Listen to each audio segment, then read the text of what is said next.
एका गावात रोहन आणि सायली राहत होते. दोघे रोजने कॉलेजला जात असत.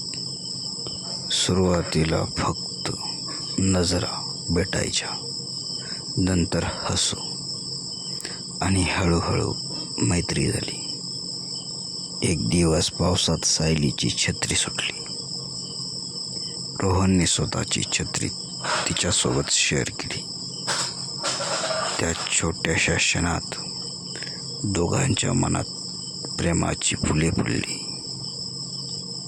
कॉलेज संपल्यावर रोहनने सायलीला विचारले,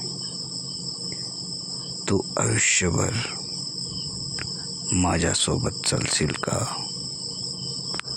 सायली हसली आणि म्हणाली, पावसात छत्री शेअर केलीस, आता आयुष्यही शेअर करूया.